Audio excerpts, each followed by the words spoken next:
Bismillahirrahmanirrahim. Assalamualaikum warahmatullahi wabarakatuh. Sejarah Hari Raya Idul Fitri tidak bisa lepas dari dua peristiwa, yaitu peristiwa Perang Badar dan Hari Raya Masyarakat Jahiliyah. Yang pertama, awal mula dilaksanakannya Hari Raya Idul Fitri pada tahun kedua Hijriyah. Saat itu bertepatan dengan kemenangan kaum muslimin dalam Perang Badar. Kemenangan itu menjadi sejarah bahwa di balik perayaan Idul Fitri ada histeria dan perjuangan para sahabat untuk meraih kemenangan dan menjayakan Islam. Oleh karenanya, setelah kemenangan diraih umat Islam, secara tidak langsung mereka merayakan dua kemenangan, yaitu kemenangan atas dirinya yang telah berhasil berpuasa selama 1 bulan dan kemenangan dalam Perang Badar. Yang kedua, sebelum Islam datang, kaum Arab Jahiliyah mempunyai 2 hari raya yang dirayakan dengan sangat meriah. Dalam sebuah hadis dijelaskan bahwa asal-usul disyariatkannya hari raya ini tidak lepas dari tradisi orang Jahiliyah yang mempunyai kebiasaan khusus untuk bermain dalam 2 hari.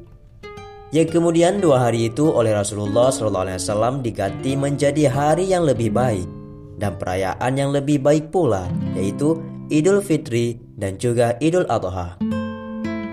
Dalam sebuah hadis Rasulullah SAW bersabda, dari Anas bin Malik, Rasulullah bersabda, kaum jahiliyah dalam setiap tahunnya memiliki 2 hari yang digunakan untuk bermain. Ketika Nabi Muhammad datang ke Madinah, Rasulullah bersabda, kalian memiliki 2 hari yang biasa digunakan bermain. Sesungguhnya Allah telah menggantikan 2 hari itu dengan hari yang lebih baik, yaitu Idul Fitri dan juga Idul Adha.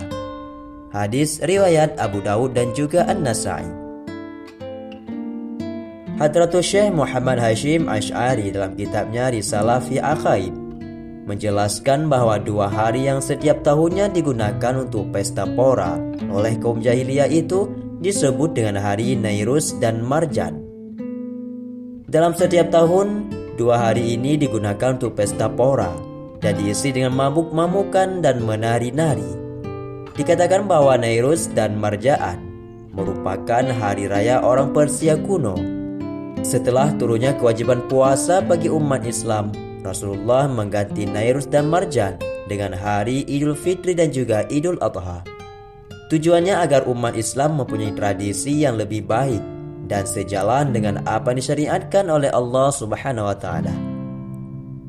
Begitupun dengan Imam Al-Baihaqi dalam kitabnya As-Sunnanul Kubra menampilkan bunyi hadisnya secara jelas.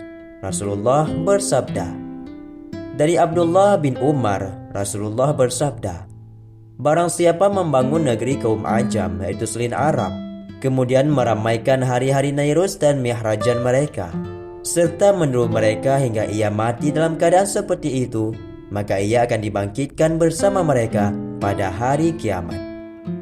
Hari Raya Idul Fitri tidak hanya sebuah momentum atas kemenangannya menahan diri dari makan dan juga minum, serta menjauhi dari berbagai pekerjaan yang bisa mencederai pahala puasa.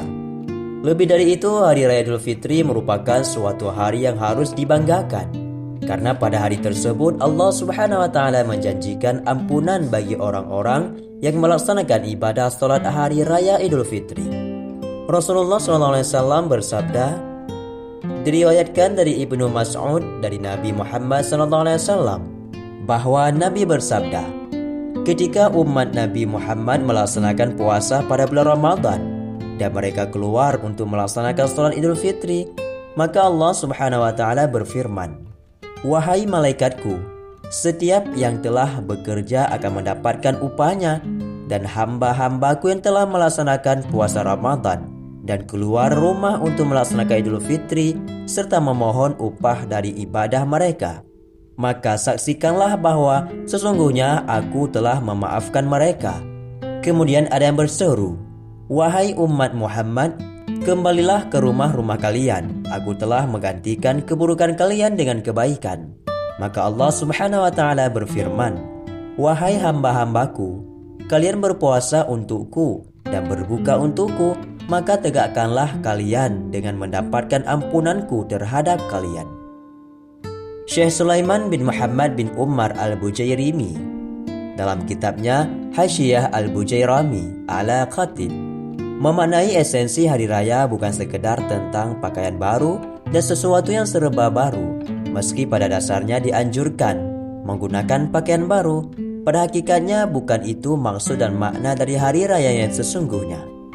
Allah Subhanahu wa Ta'ala menjadikan 3 hari raya di dunia ini untuk orang-orang beriman, yaitu hari raya Jumat, hari raya Idul Fitri, dan juga Idul Adha. Semua itu dianggap hari raya setelah sempurnanya ibadah dan ketaatannya. Dan Idul Fitri bukanlah bagi orang-orang yang menggunakan pakaian baru, namun bagi orang-orang yang ketaatannya bertambah. Idul Fitri bukanlah bagi orang yang berpenampilan dengan pakaian dan kendaraan baru, namun Idul Fitri hanyalah bagi orang-orang yang dosa-dosanya diampuni. Betapapun demikian, sah-sah saja menggunakan pakaian baru untuk menyambut hari raya Idul Fitri, karena pakaian baru bagaikan simbol dari bersihnya hati dan sebagai syiar Islam ketika hari raya Idul Fitri. Namun semua itu akan lebih baik jika diimbangi dengan melaksanakan dan mengutamakan ibadah di bulan Ramadan.